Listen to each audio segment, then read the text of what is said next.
India's daring move leaves America speechless. And let me tell you something right here. This ain't just about politics. This ain't just about economics. This is about a nation that finally realized its own worth. You see, for too long, the world's been looking at India as a land of potential, but never giving it the full respect. For decades, India has been told to wait its turn, to stand in line, to follow rules written by somebody else. But when you know your own worth, when you finally stop begging for a seat at the table and start building your own table, then everything changes. And that's exactly what's happening right now. India is standing tall, shoulders square, chest out, eyes locked forward, saying to the whole world, we don't need anybody's permission anymore. That's the real daring move, because the truth is the strongest power in this world isn't just military. It isn't just economic, it's confidence. And right now, India has stepped into that place of confidence where it's not seeking approval. And when a country reaches that level, when 1 billion+ people stand together with the same determination, that's when even America, yes, America, the so-called superpower, has to sit back and realize something big has shifted. Now, let's get real here. America ain't used to being left speechless. America ain't used to watching another nation take a move so bold, so calculated that they don't even have a ready answer for it. But India has reached that point where its decisions aren't being made to please Washington, to fit into London's expectations, or to earn applause from Europe. No, India is making moves that are designed for one thing only: India's rise, India's future, India's destiny. And when you start living by your own rules, when you start writing your own story, the world doesn't know how to react. They're shocked, they're scrambling, they're speechless. Think about it. India used to be the country people underestimated. They said, oh, it's too crowded, too divided, too poor, too complicated. They had 1,000 excuses for why India couldn't rise. But India never stopped moving. Step by step, brick by brick, India built itself up. The IT revolution, the space missions, the defense breakthroughs, the economic reforms, all of it has been adding up to this moment. And now the world can't deny it anymore. That daring move, whatever it looks like on the outside, represents a deeper truth. India is no longer asking for recognition. It is commanding it. Let me break it down in simple terms. When you've been underestimated your whole life, and then one day you walk into the room and outshine everybody, they don't know what to say. That's exactly the energy India has right now. For decades, America has been the one calling the shots, dictating terms, using its power to keep others in check. But now here comes India, not with arrogance, but with undeniable strength. And America's like, hold up, when did this happen? Well, it happened while you were too busy looking somewhere else. It happened because India kept its head down, kept working, kept grinding, and now the results are impossible to ignore. And this daring move is not just one action. It's a mindset. It's the decision to buy weapons on its own terms, to do business with whoever it wants, to refuse pressure from any foreign capital. It's saying we'll take oil from this country, we'll trade with that country, we'll partner with whoever we choose, and no one, not even America, is going to tell us otherwise. That's bold, that's fearless, that's history in the making. And when America sees that, it's left without words because for the first time the script flipped. Now here's what makes it even more powerful. India ain't just doing this for itself. It's setting an example for the entire global South, for every nation that's ever been told it's not big enough, not powerful enough, not rich enough to stand tall. India is saying, watch us. We're going to show you how it's done. And that's why the world is paying attention, because it's one thing to rise quietly, but when your rise shakes the balance of power, when it rattles the very foundation of the global order, then everybody has to take notice. Think about how America usually responds to challenges. When another country steps out of line, they threaten sanctions, they put pressure, they flex their muscle. But when India made its daring move, America couldn't just pull the same tricks, because India ain't some small nation you can bully.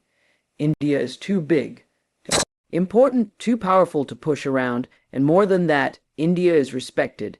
India has built relationships, alliances, and trust across the world, from Russia to France, from Africa to the Middle East, from Japan to Southeast Asia. India has positioned itself as the friend everybody wants.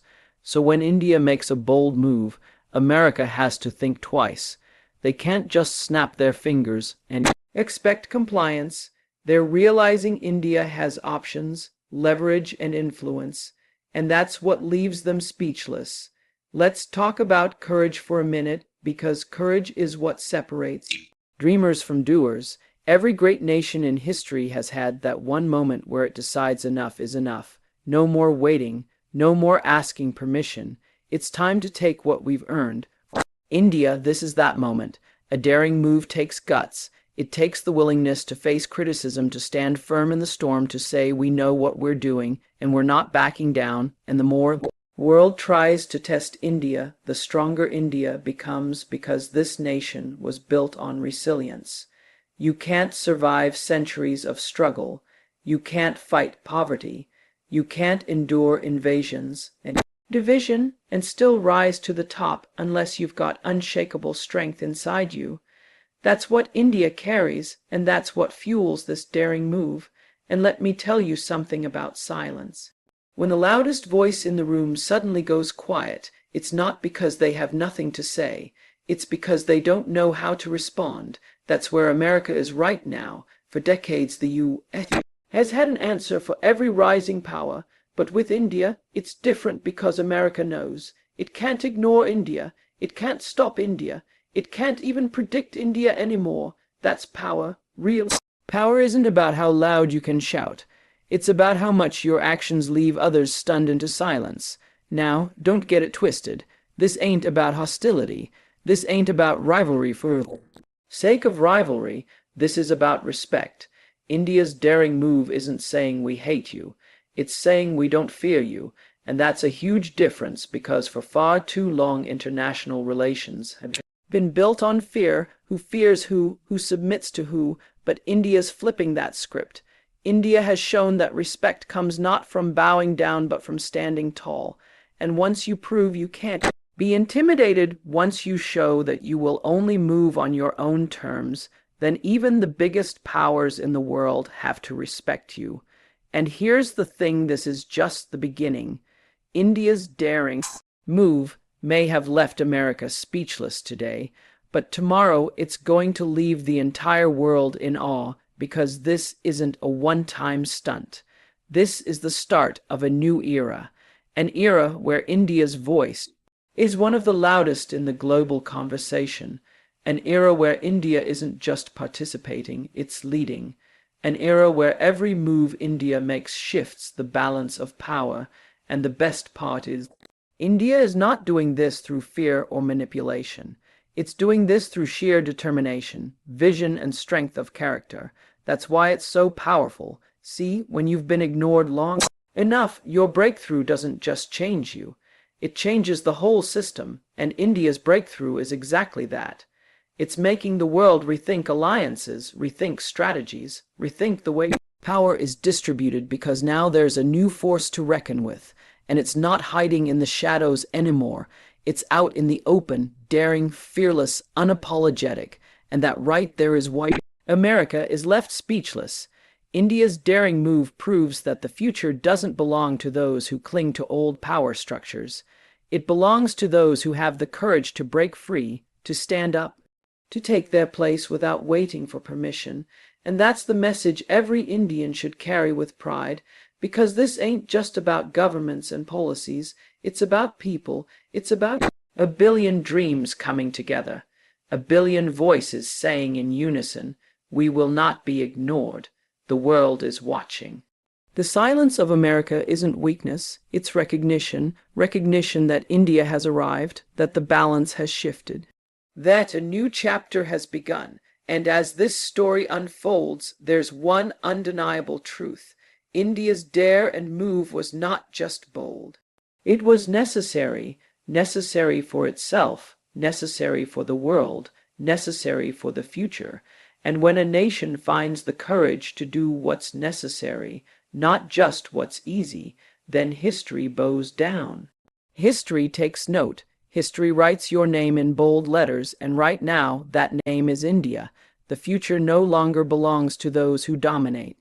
It belongs to those who redefine dominance, and India just did. For centuries, history was written by those who conquered through brute force, who held power in their fists, who believed dominance meant imposing your will on everyone else. The old empires, the colonial powers, the so-called superpowers of the modern era, they all thought the same way. Control the resources, control the trade routes, control the military balance, and you control the world.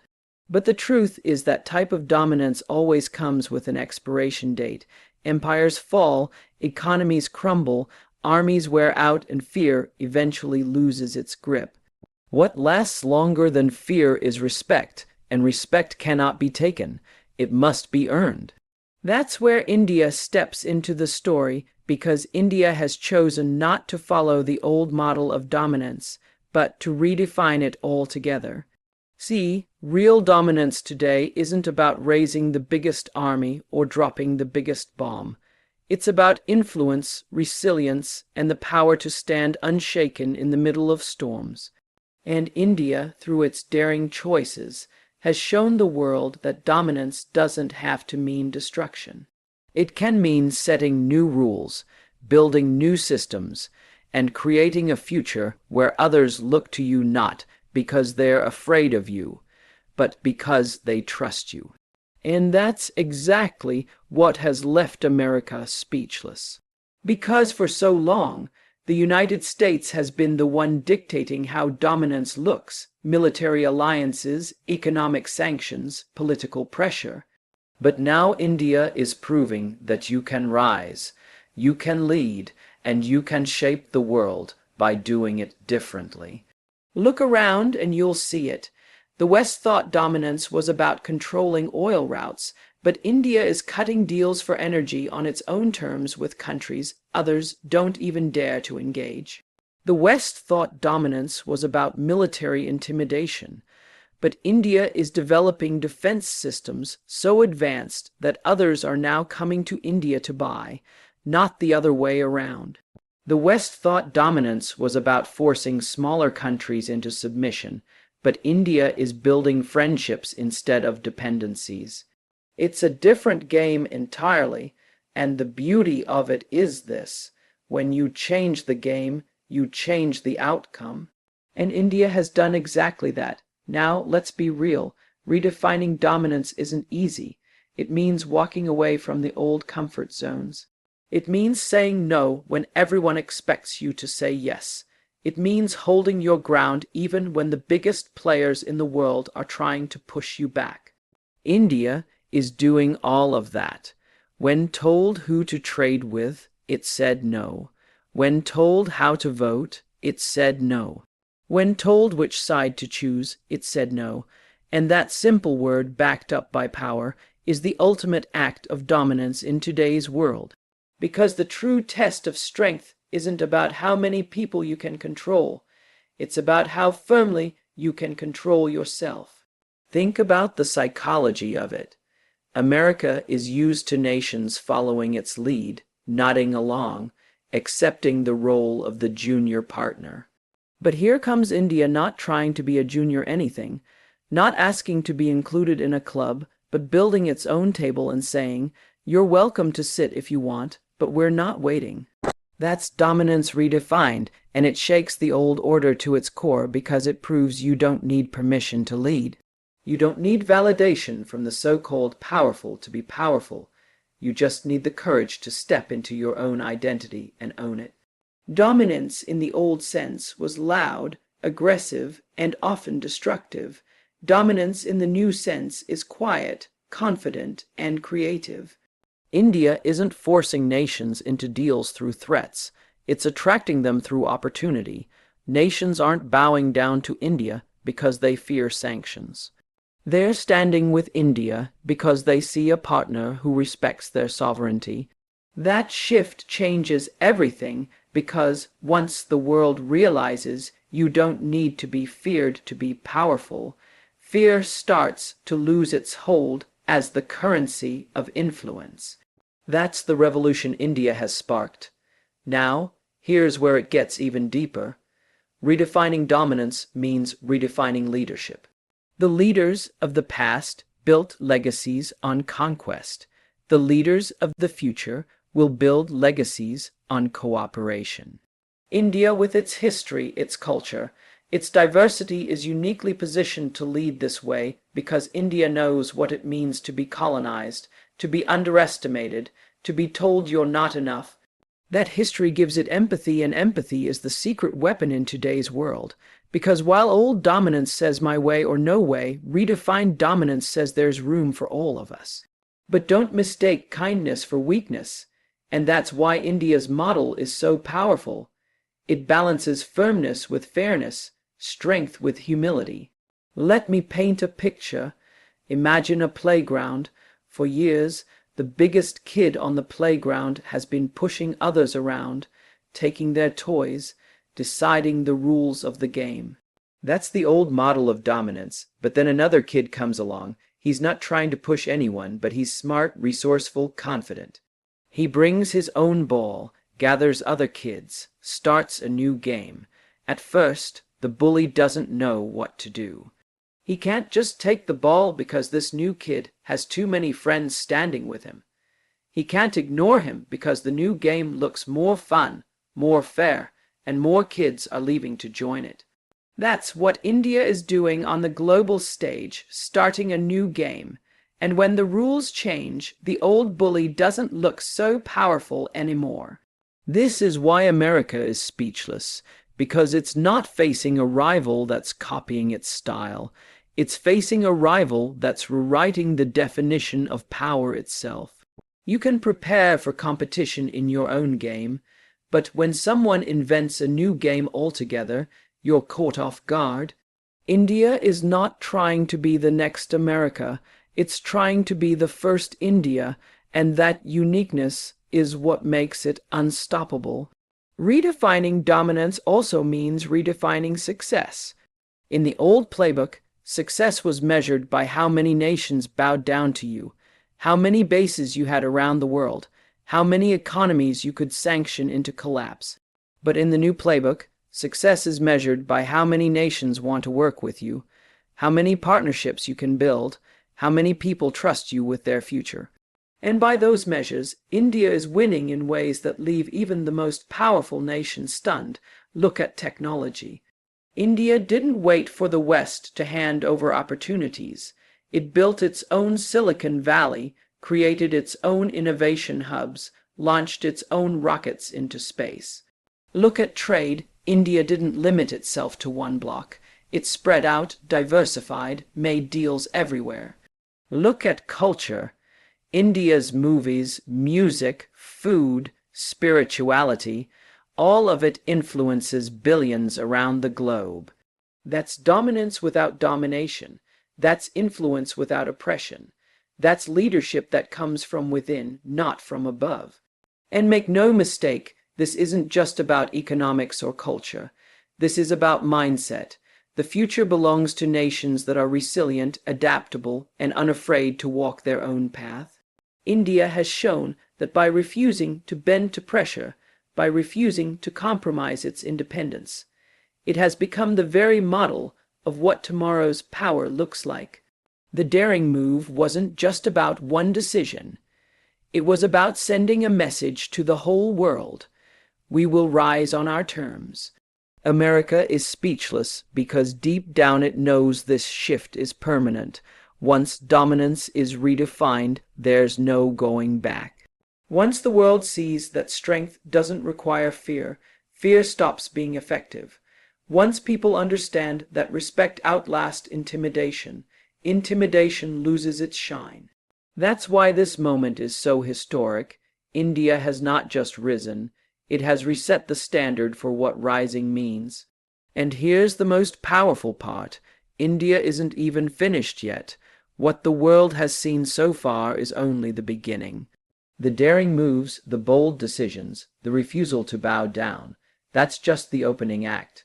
The real story is still being written, and with every step. India has proven that the future doesn't belong to those who cling to the past. It belongs to those who have the courage to reinvent it. India has taken that courage, turned it into action, and in doing so has left America without words, without answers, without the certainty it once had. Because the future no longer belongs to those who dominate, it belongs to those who redefine dominance. And India just